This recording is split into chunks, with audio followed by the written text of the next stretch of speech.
आज की इस वीडियो में हम बात करने वाले हैं हैज, हैव और हैड के बारे में, क्योंकि ये एक ऐसा टॉपिक है जो बच्चों को कंफ्यूज कर देता है। सबसे ज्यादा जो कंफ्यूज करने वाला वर्ड है वो है आपका हैव, क्योंकि कहीं पर इसका मीनिंग कुछ होता है, कहीं पर कुछ होता है। कभी ये हेल्पिंग वर्ब की तरह इस्तेमाल हो रहा है, तो कभी ये मॉडल के साथ लगकर इस्तेमाल होता है, कभी इसके साथ वर्ब की पहली फॉर्म आती है, तो कभी ये वर्ब की थर्ड फॉर्म को अपने साथ लेकर चलता है। तो इसके जो भी कंफ्यूजन है आज की इस वीडियो में ये सब कुछ दूर हो जाएगा।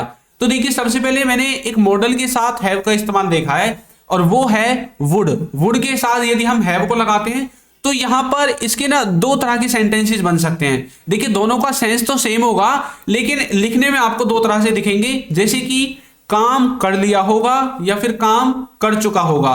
किसी व्यक्ति ने कोई काम कर लिया होगा या फिर कोई व्यक्ति किसी काम को कर चुका होगा, वहां पर आप वुड हैव का इस्तेमाल करते हैं।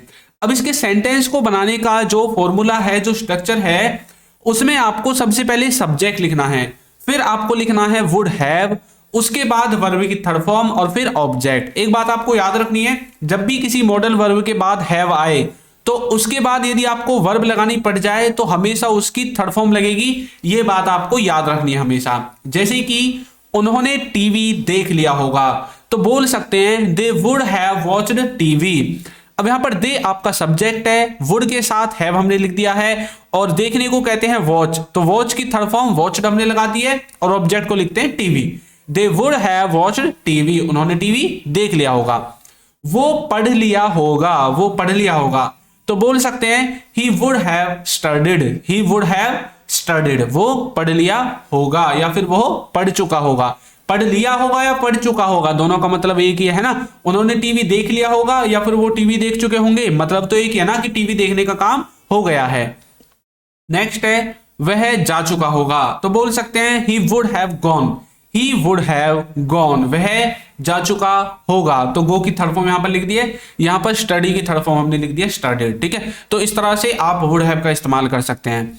नेक्स्ट देखिए, यदि अभी तक आपने हमारे कोर्स को ज्वाइन नहीं किया है तो आपको लिंक डिस्क्रिप्शन बॉक्स में मिल जाएगा, वहां से जाकर आप इसको ज्वाइन कर सकते हैं। और यदि आपने अभी तक हमारी ई बुक्स परचेज नहीं की हैं तो इनका लिंक भी आपको डिस्क्रिप्शन बॉक्स में ही मिल जाएगा। ठीक है, वहां से जाकर आप इनको भी परचेज कर सकते हैं। दूसरी बात, वीडियो के नीचे भी आपको ये दिख रही होंगी, वहां से जाकर आपको जो चाहिए आप उस पर क्लिक करके उसकी पेमेंट करने के बाद आपके पास डाउनलोड का ऑप्शन आ जाएगा, वहां से जाकर भी आप इसको ज्वाइन कर सकते हैं। ठीक है, नेक्स्ट है हैज, हैव के साथ बिन। अब कई बार आपने ऐसा देखा होगा कि हैज के साथ बिन लगा दिया, हैव के साथ बिन लगा दिया, तो इनका मतलब क्या है। तो आपको एक बात याद रखनी है, यदि हैज, हैव के साथ बिन है तो यहां पर दो कंडीशन होंगी। एक, ये या तो थर्ड फॉर्म में, मतलब इसके बाद या तो थर्ड फॉर्म आएगी या फिर इसके बाद वर्ब की फर्स्ट फॉर्म में आईएनजी लगेगी। यदि इसके बाद वर्ब की थर्ड फॉर्म आती है तो आपको समझ जाना है कि सेंटेंस हमारा पैसिव वॉइस में बनेगा। कौन से वॉइस में? पैसिव वॉइस में। इसका मतलब होगा कि काम किया जा चुका है या फिर कोई काम हो गया है। अब ये पैसिव वॉइस में होगा तो इसका मतलब है कि ऑब्जेक्ट पर हम फोकस करेंगे। किस पर फोकस करेंगे? ऑब्जेक्ट पर। तो जब सब्जेक्ट पर फोकस करते थे तो सब्जेक्ट आगे लिखा जाता था, आज हमें ऑब्जेक्ट पर फोकस करने की जरूरत आ गई है तो अब हमें किसको आगे लिखना है? ऑब्जेक्ट को। फिर हमें लिखना है हैज या हैव, इन दोनों में से कोई एक। उसके बाद लिखना है बिन। ठीक है, और उसके बाद वर्ब की थर्ड फॉर्म आएगी। देखिए, इंग्लिश को पढ़ाया गया है, इंग्लिश को पढ़ाया गया है, तो बोलेंगे English has been taught, English has been taught, English को पढ़ाया गया है। उसको देखा गया है, उसको देखा गया है, तो बोल सकते हैं he has been seen, he has been seen. अब देखिए, उसको देखा गया है, लेकिन उसको किसके द्वारा देखा गया है? देखने का काम किसने किया है? नहीं बताया गया। इंग्लिश को किसके द्वारा पढ़ाया गया है? ऊपर वाले सेंटेंस में नहीं बताया गया, तभी तो ये सेंटेंसेस पैसिव वॉइस में है। नेक्स्ट है हैड बिन। अब जैसे हैज हैव बिन था ऐसे ही आपका हैड बिन भी है। अब हैज हैव तो हमने प्रेजेंट के लिए यूज किया है, तो हैड को हम पास्ट के लिए यूज करेंगे कि पास्ट में कोई काम किया जा चुका था या फिर पास्ट में कोई काम हो चुका था, वहां पर आप हैड बिन का इस्तेमाल करेंगे। देखिए, इसमें आपको सबसे पहले ऑब्जेक्ट लिखना है, फिर हैड बिन लिखना है और उसके बाद वर्ब की थर्ड फॉर्म लिखनी है। काम को किया नहीं गया था, तो बोल सकते हैं the work had not been done, the work had not been done. मुझे घर भेजा गया था, I had been sent home, I had been sent home, मुझे घर भेजा गया था। अब काम को किसके द्वारा नहीं किया गया था ये भी नहीं बताया गया, मुझे घर किसके द्वारा भेजा गया था ये भी नहीं बताया गया, मतलब सेंटेंस पैसिव में है। पैसिव का मतलब होता है कि जो काम को करने वाला होता है ना, या तो उसको जानबूझकर छुपा दिया जाता है या फिर उसके बारे में बताया नहीं जाता कि कौन है वो काम को करने वाला। या फिर जब आप सब्जेक्ट को छुपाना चाहते हैं, काम को करने वाले को छुपाना चाहते हैं, तो उस सेंटेंस को आप पैसिव में बना सकते हैं। दूसरी बात, यदि आपको बाय लगाकर दिखाना है सब्जेक्ट को तो लास्ट में आप बाय लगाकर दिखा सकते हैं, तब भी वो सेंटेंस पैसिव में ही काउंट होगा। ठीक है, आगे है हैविंग टू। हैविंग टू का मतलब होता है पढ़ रहा है, कोई काम करना किसी को पढ़ रहा है। अब जैसे आप कई बार बोलते हैं ना कि भाई मुझे जाना पड़ रहा है, मुझे सोना पड़ रहा है, मुझे लत्ते धोने पड़ रहे हैं, कपड़े धोने पड़ रहे हैं, तो आप हैविंग टू का इस्तेमाल करते हैं। अब ये जो हैविंग टू है ये प्रेजेंट और पास्ट दोनों में इस्तेमाल हो सकता है। ठीक है, तो दोनों को हम देखेंगे, एग्जाम्पल दोनों के देखेंगे। तो इसमें आपको क्या करना है, एक तो सबसे पहले सब्जेक्ट लिखना है, फिर आपको हेल्पिंग वर्ब लिखनी है, फिर आपको हैविंग टू लिखना है, फिर आपको वर्ब की पहली फॉर्म के बाद ऑब्जेक्ट लिखना है। जैसे कि मुझे पढ़ना पड़ रहा है, मुझे पढ़ना पड़ रहा है, तो मैं बोल सकता हूं I am having to study, I am having to study. मुझे क्या करना पड़ रहा है, पढ़ना पड़ रहा है। उसे खेलना पड़ रहा है, तो बोल सकते हैं he is having to play, he is having to play. उसे क्या करना पड़ रहा है, खेलना पड़ रहा है। दूसरा, तुमको नाचना पड़ रहा था, मतलब पास्ट का है। ऊपर वाला देखिए प्रेजेंट का है, रहा है, यहां पर आ गया रहा था, इनके पास्ट का है, तो बोलेंगे you were having to dance, you were having to dance, तुमको नाचना पड़ रहा था। ठीक है, तो देखिए प्रेजेंट में हमने इज एम यूज किया है और पास्ट में हम वाज वर का इस्तेमाल करेंगे। ठीक है, नेक्स्ट है यूज्ड टू के साथ जब आप हैव लगाओगे तो इसका क्या मीनिंग निकलेगा। देखिए यूज्ड टू के साथ जब आप हैव लगाते हैं ना, तो इसका मतलब होता है कि पास हुआ करता था, किसी के पास कुछ पास्ट में हुआ करता था। कब हुआ करता था, पास्ट में हुआ करता था। वहां पर आप किसका इस्तेमाल करेंगे, यूज्ड टू हैव का इस्तेमाल करेंगे। देखिए इसका जो स्ट्रक्चर होगा सेंटेंस को बनाने का, उसमें सबसे पहले आपको सब्जेक्ट लिखना है, फिर आपको लिखना है यूज्ड टू हैव, और उसके बाद आपको लिखना है अपना ऑब्जेक्ट। जैसे कि हमारे पास एक BMW हुआ करती थी, मतलब पास्ट में हमारे पास एक BMW कार हुआ करती थी, तो बोल सकते हैं we used to have a BMW car, हमारे पास एक कार हुआ करती थी। उसके पास 1 करोड़ रुपए हुआ करते थे, उसके पास ना 1 करोड़ रुपए हुआ करते थे, तो बोल सकते हैं he used to have 1 CR rupees, he used to have 1 CR rupees, उसके पास 1 करोड़ रुपए हुआ करते थे। मेरे पास एक कार हुआ करती थी, तो मैं बोल सकता हूं we used to have a car, we used to have a car, मेरे पास एक कार हुआ करती थी। तो इस तरह से आप किसका इस्तेमाल कर सकते हैं, यूज्ड टू हैव का इस्तेमाल कर सकते हैं। नेक्स्ट है यदि आप हैज हैव के साथ टू लगाओगे, क्या लगाओगे, टू, जैसे हैज टू, हैव टू, तो इसका क्या मतलब होगा, इसका मतलब होगा कि किसी को कोई काम करना है, किसी को कोई काम करना है। अब वो काम जो करना है ना, अब वो आने वाले समय में करना है, ठीक है, या फिर प्रेजेंट में करना है, मतलब ये काम जरूरी है। अब देखिए इसका जो स्ट्रक्चर होगा उसमें सबसे पहले आपको सब्जेक्ट लिखना है, फिर आपको लिखना है हैज हैव के बाद टू, उसके बाद वर्ब की पहली फॉर्म, और फिर आपको लिखना है ऑब्जेक्ट। ठीक है, देखिए कैसे, उसे देखना है, मतलब उसे देखना है, कुछ भी चीज देखना है ना, तो बोलेंगे he has to watch, he has to watch, उसे देखना है, इस तरह से। ठीक है, उसे पढ़ना है, तो बोल सकते हैं he has to study, he has to study, उसे पढ़ना है, उसे देखना है, उसे पढ़ना है, हमें खाना है, तो बोल सकते हैं वी हैव टू ईट। अच्छा, हैज हैव कहां पर यूज होगा, यदि आपको कंफ्यूजन हो तो मैं बता देता हूं। हैज का इस्तेमाल करेंगे ही सी इट के साथ, और हैव का इस्तेमाल करेंगे ही सी इट को छोड़कर जो भी बच जाते हैं उन सब के साथ। ठीक है, आगे है हैड टू।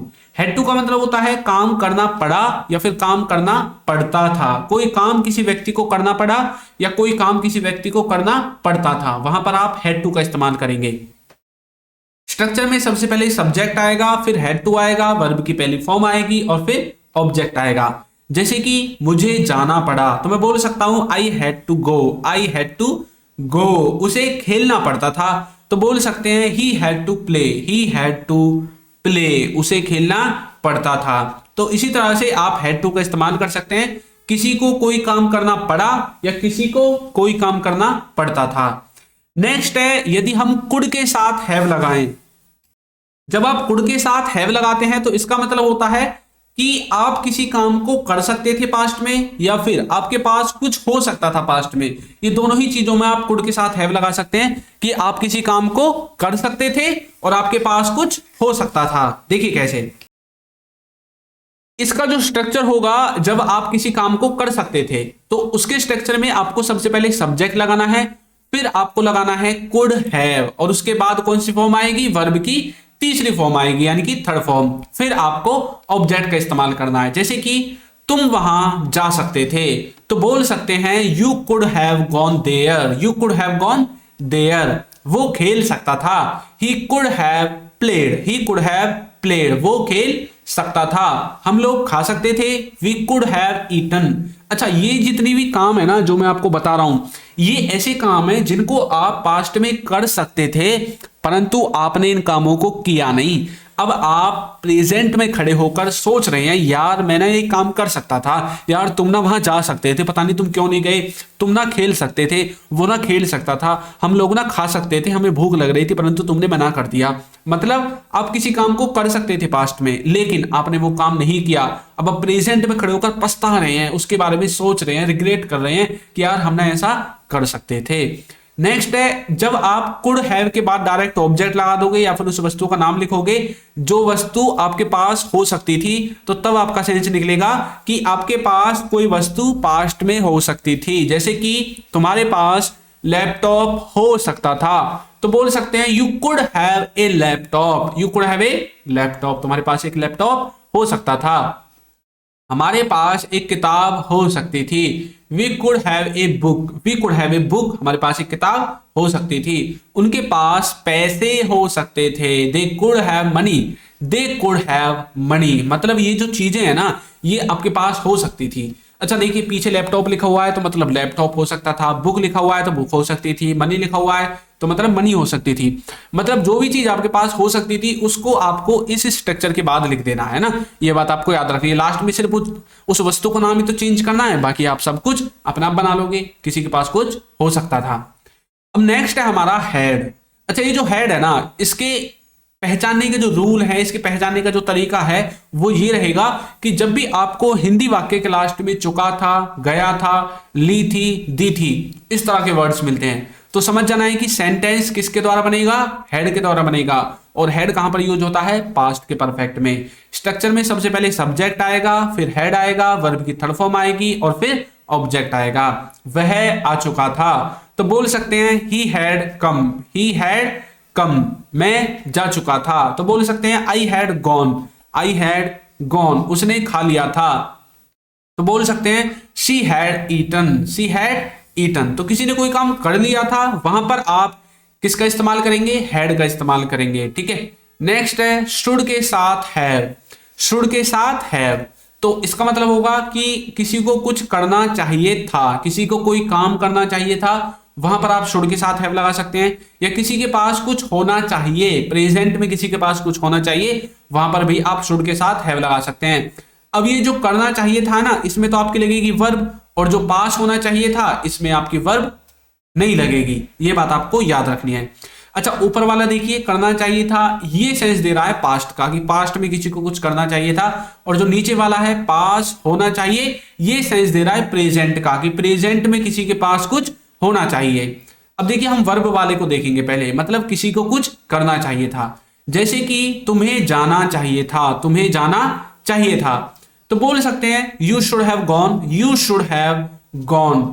उसे देखना चाहिए था, he should have seen, he should have seen. तुम्हें बोलना चाहिए था, you should have spoken, you should have spoken. तुम्हें बोलना चाहिए था।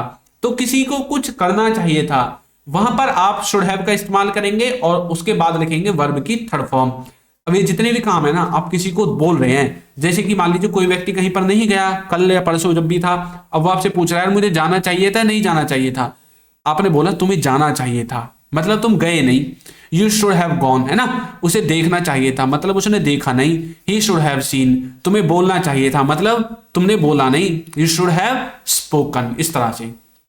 नेक्स्ट है जब आप शुड हैव के साथ उस वस्तु का नाम लिखेंगे जिसके बारे में आप बोलना चाहते हैं कि तुम्हारे पास ये होनी चाहिए थी, तो उसका स्ट्रक्चर ये है। ठीक है, देखिए कैसे। तुम्हारे पास एक घर होना चाहिए, मतलब you should have a house, you should have a house. अब मैं किसी से बोल रहा हूं यार तुम्हारे पास ना घर होना चाहिए, you should have a house. पापा के पास पैसे होने चाहिए, पापा शुड हैव मनी, पापा शुड हैव मनी। उसके पास एक फोन होना चाहिए, तो बोलेंगे he should have a phone, he should have a phone. उसके पास एक फोन होना चाहिए। तो इस तरह से आप शुड हैव का इस्तेमाल कर सकते हैं कि किसी के पास कुछ होना चाहिए। समझ में आ गया कैसे आपको शुड हैव का इस्तेमाल करना है। उसके बाद देखिए शुड हैव के बाद उस वस्तु का नाम आपको लिखना है जो होनी चाहिए। आगे देखिए, अब हम देखेंगे यदि सिंपली हैज और हैव आ जाए, अकेला यदि हैज हैव आ जाए तो इनका क्या मतलब होता है। तो देखिए पहले तो इनका स्ट्रक्चर देखिए, इनके स्ट्रक्चर में सबसे पहले सब्जेक्ट आएगा, फिर हैज हैव आएगा, वर्ब की थर्ड फॉर्म आएगी और फिर ऑब्जेक्ट आएगा। और एक बात और आपको याद रखनी है, ये प्रेजेंट के परफेक्ट टेंस में यूज होते हैं। और जिन हिंदी वाक्यों के लास्ट में आपको चुका है, लिया है, ली है, दी है, दिया है, इस तरह के वर्ड्स मिलेंगे, उनमें आपको हैज हैव का इस्तेमाल करना है। जैसे कि वह गया है तो बोल सकते हैं ही हैज गॉन, उसने किताब खरीदी है, he has bought a book, he has bought a book, उसने किताब खरीदी है। उसने पैसे दे दिए हैं, ही हैज गिवन मनी। तो इस तरह से आप हैज हैव का इस्तेमाल कर सकते हैं। ठीक है, तो हमारा जो कोर्स है ना, इसका लिंक आपको नीचे डिस्क्रिप्शन में मिलेगा और जो हमारी ई बुक्स हैं इनका लिंक भी डिस्क्रिप्शन में मिलेगा और देखिए वीडियो के नीचे भी आपको दिख रही होंगी, तो वहां से जाकर आप इनको ज्वाइन कर सकते हैं। तो आपके वीडियो कैसे लगी है जरूर बताइएगा और यदि अभी तक आपने हमारे चैनल को सब्सक्राइब नहीं किया है तो कर दीजिए, वीडियो को लाइक कर दीजिए और एक अच्छा सा कमेंट करना बिल्कुल ना भूलें। Thank you.